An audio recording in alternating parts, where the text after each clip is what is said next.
How are you? I hope all are you good. Welcome back to another class. Today let we start English chapter number 8, the Greek interpreter. यानी कि एक यूनानी दुभाषिया. दुभाषिया मतलब जो दो भाषाएं बोलता है. During my long and intimate acquaintance with Mr. Sherlock Holmes, I had never heard him refer to his relations. I had come to believe that he was an orphan with no relatives living, but one day, to my very great surprise, he asked me to accompany him to his brother's house. है ना? During my long and intimate acquaintance with Mr. Sherlock Holmes, I never heard him refer to his relations. ठीक है? तो बहुत लंबे समय के बाद जो है मैं किससे मिला, मिस्टर शर्लॉक होम्स से, और मुझे नहीं पता था कि उनके जो है कुछ रिलेशन यहाँ पे हैं. I had come to believe कि मुझे ये विश्वास था कि वो एक ऑर्फन है, उनके यहाँ पे कोई रिश्तेदार नहीं रहते हैं. But one day my very great surprise asked me to accompany him to his brother's house. उन्होंने मुझसे कहा कि तुम मेरे ब्रदर के घर पे, भाई के घर पे आओगे. उन्होंने मुझे company the.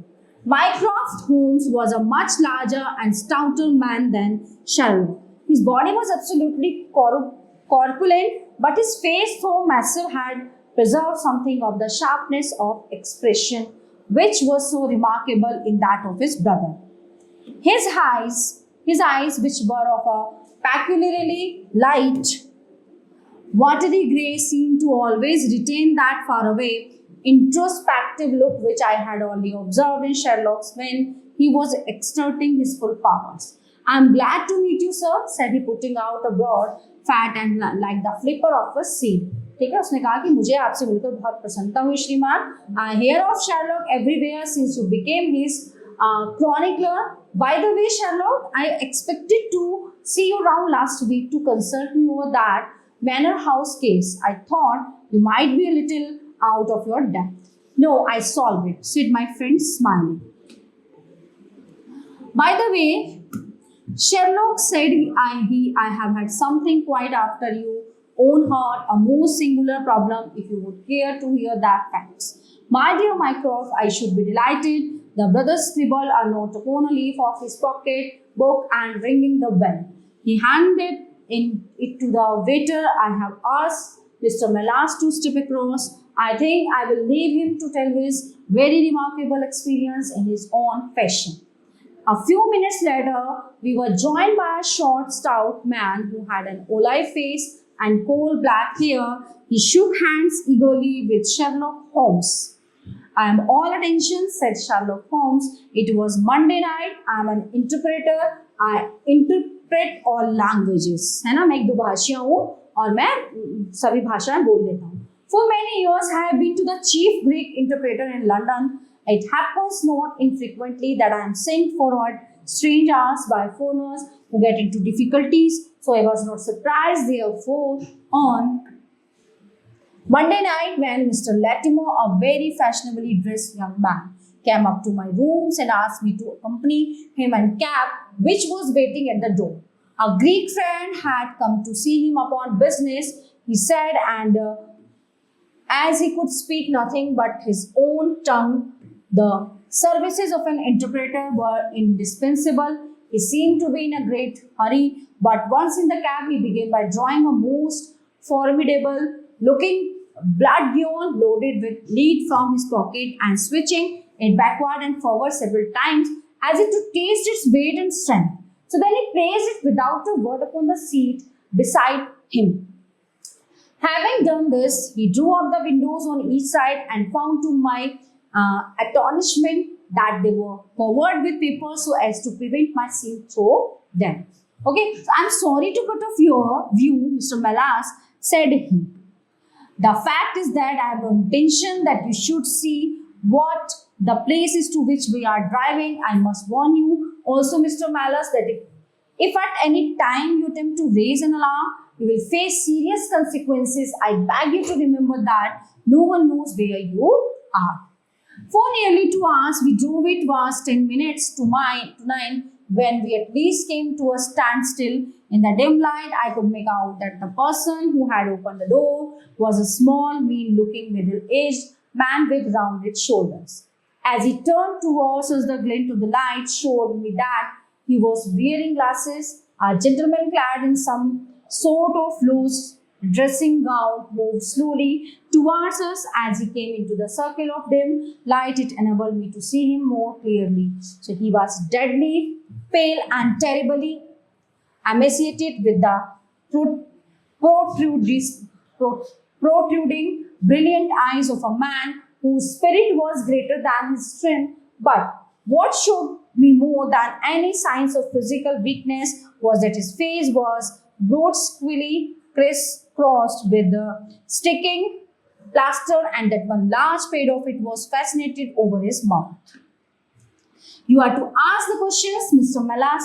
Ask him first of all whether he is prepared to sign the papers. The man's eyes flashed fire. Never, he said. Again and again I asked him to sign the documents and got the same indignant reply, but soon a happy thought came to me. I took to adding little sentences of my own to each question, innocent ones at first, to test whether either of our companions knew anything of the matter, and then as I found that they showed no sign, I played a more dangerous game. Our conversation ran something like this. Okay, so you can do no good by this obstinacy. Who are you? I care not. I am a stranger in London. Your fate will be on your own head. How long have you been here? Let it be so. 3 weeks. The property can never be yours. What ails you? It shall not go to villains. They are starving me. You shall go free if you sign. What house is this? I will never sign. I do not know.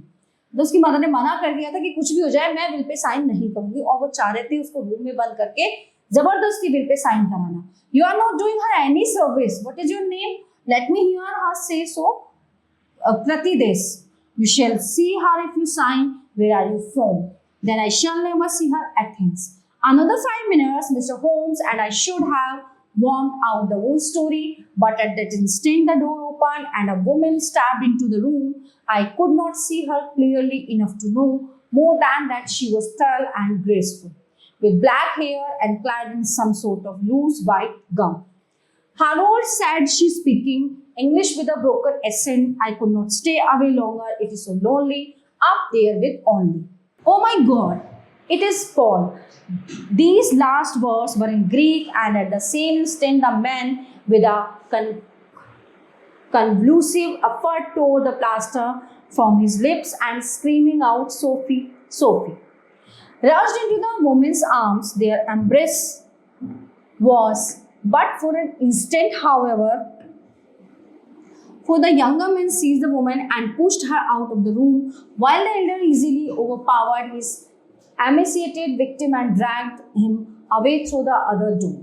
There are 5 sovereigns here, said he, coming back and walking up to me. But remember, he added, tapping me lightly on the chest and giggling, if you speak to a human soul about this will, may God have mercy upon your soul. We all sat in silence for some little time after listening to this extraordinary narrative. Then Sherlock looked across at his brother, and he stepped, he asked, Mycroft picked up the Daily News, which was lying on the side table. Anybody supplying any information as to the whereabouts of a Greek gentleman named Paul Pratides from Athens, who is unable to speak English, will be rewarded. A similar reward paid to anyone giving information about a Greek lady whose first name is Sophie.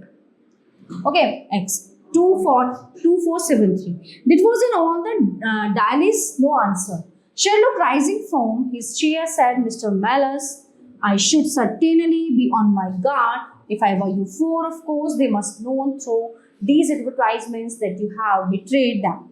As we walked home together, Holmes said, you see, Watson, our evening has been by no means wasted. We had reached our house in Baker Street while we had been taking Holmes' ascended envelopment. I had an answer to my advertisement. Here it is, said he, sir. In answer to your advertisement of today's date, I beg to inform you that I know the young lady in question very well. If you should care to call upon me, I could give you some particulars as to her painful history. She is living at present at the Myrtles Beacon. Yours faithfully, J. Davenport. He writes from Lower Bixton, said Mycroft Holmes. Do you not think that we might drive to him now, Sherlock, and learn these particulars? My dear Mycroft, the brother's life is more valuable than the sister's story. I think we should call at Scotland Yard for Inspector Gregson and go straight out to Beckenham. We know that a man is being done to death and every hour may be but. Better pick up Mr. Mallas on our way. I suggested we may need an interpreter. Excellent, said Sherlock Holmes. Send the boy for a four-wheeler and we shall be off at once. He opened the table drawer as he spoke and I noticed that he slipped his revolver into his pocket. Yes, said he in answer to my glance. I should say from what we have here that we are dealing with a particularly dangerous gang. It was almost dark before we found ourselves in Pall Mall at the rooms of Mr. Mellors. He left with a gentleman with glasses, thin in the face, but very pleasant in his ways, for he was laughing all the time that he was talking, the housekeeper told us. Come along, cried Sherlock Holmes. Abruptly, this grows serious. On reaching Scotland Yard, Inspector Gregson complied with the legal formalities which would enable us to enter the house. Soon the four of us alighted on the Backman platform. A drive of half a mile brought us to the Martins, a large dark house standing back from the road in its own grounds. Here was dismissed our cab and made our way up to the drive together. The windows are all dark, remarked the inspector. The house seems deserted. Our birds have flown and the nest empty, said Holmes. He hammered loudly at the knocker and pulled at the bell, but without any success.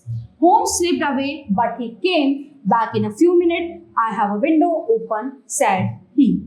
It is a mercy that you are on the side of the force and note against it, Mr. Holmes, remarked the inspector as he noted the clever way in which my friend had forced back the catch. One after the other, we made our way into a large apartment. What is that? Asked Holmes suddenly. We all stood still and listened. A low moaning sound was coming from somewhere over our heads. The dismal noise came from upstairs. We dashed upstairs. The door was locked, but the key had been left on the outside. Holmes flung open the door and rushed in, but he was out again in an instant with his hand to his throat. It is charcoal, he cried. Give it time, it will clear. इसको साफ करने के लिए मुझे समय दो.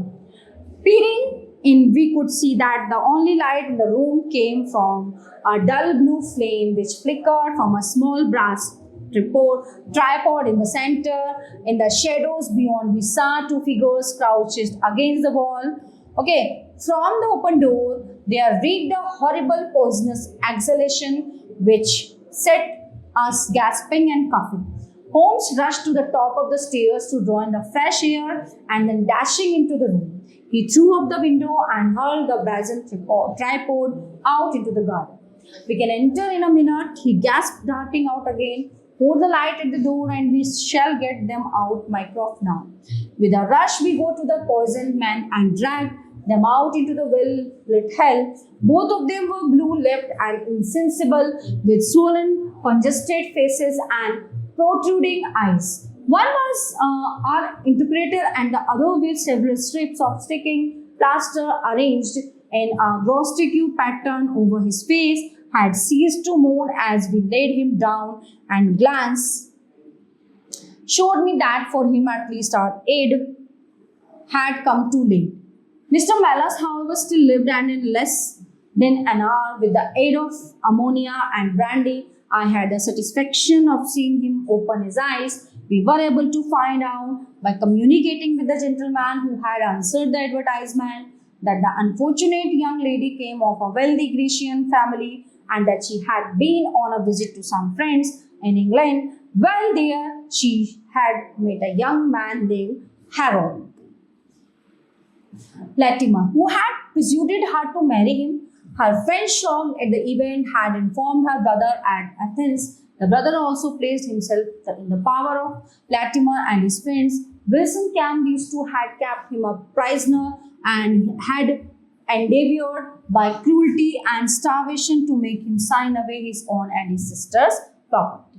They had kept him in the house without the girl's knowledge, and the plaster over the face had been for the purpose of making recognition difficult in case she should ever catch a glimpse of him. On the occasion of the interpreter's visit, she had seen him for the first time and recognized him, finding that their secret was out and that their prisoner was not be pressurized. The two villains with the girl fled away. Months afterwards, a curious newspaper cutting reached us from Budapest. It told how two Englishmen who had been traveling with a woman had been stabbed homes. However, holds to this day that if one could find the Grecian girl, one might learn how the wrongs of herself and her brother came to be avenged. So dear students, this chapter is in here. I hope you all are very well understand full chapter. We will meet to the next class. Thank you everyone.